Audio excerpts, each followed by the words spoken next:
The country's cybersecurity landscape in 2026 is characterized by escalating threats driven by geopolitical tensions, rapid digital transformation, and a sophisticated adversary environment, particularly from state-sponsored actors. Habang umiigting ang tensyon sa West Philippine Sea, kasabay ding tumataas ang aktibidad sa digital domain. Ayon sa hepe ng Cyber Command ng Armed Forces of the Philippines, ngayong taon ay nahaharap ang bansa sa tumitinding cyber attacks na may kaugnayan sa sigalot sa West Philippine Sea. Anila, mga hacker na nakabase sa China ang nasa likod ng ilan sa mga pag-ataking ito. Kabilang sa mga naitalang banta ang phishing attacks, malware intrusion, distributed denial of service o DDoS attacks, at mga tangkang pagnanakaw ng sensitibong datos. From a security and defense viewpoint, the country faces persistent cyber attacks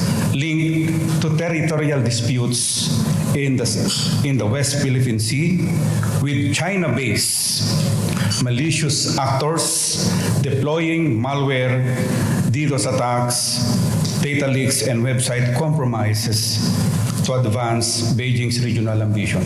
Sa ngayon, wala pang tugon ng Chinese Embassy sa Maynila tungkol sa issue. Bagamat wala pang kumpirmadong malawakang paglabag sa seguridad, aminado ang mga otoridad na nananatiling mataas ang antas ng panganib lalo na sa mga sektor ng enerhiya, transportasyon, komunikasyon at pananalapi. Ayon sa defense at cybersecurity officials, bahagi ito ng tinatawag na hybrid warfare, kung saan hindi lamang pisikal na presensya sa dagat ang labanan, kundi pati sa cyberspace. Bilang tugon, pinaigting ng pamahalaan ang implementasyon ng National Cybersecurity Plan.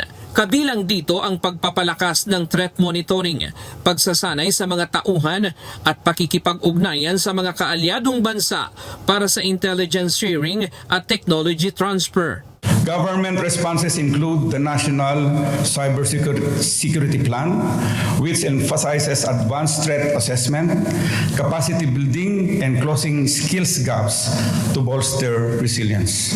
Overall, the landscape demands a shift from reactive to proactive defenses, integrating AI-powered detection and multilateral cooperation to counter hybrid threats in a digitally interconnected region.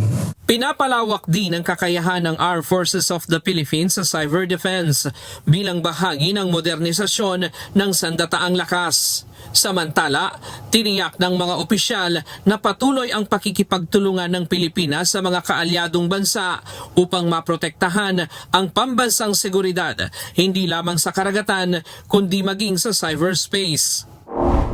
Sa gitna ng umiigting na sigalot sa West Philippine Sea, malinaw na ang labanan ngayon ay hindi lamang sa pisikal na teritoryo, kundi pati na rin sa digital domain. Ryan Lacanlale, UNTV News and Rescue. Diyos ang aming sandigan, serbisyo publiko ang aming pinahahalagahan.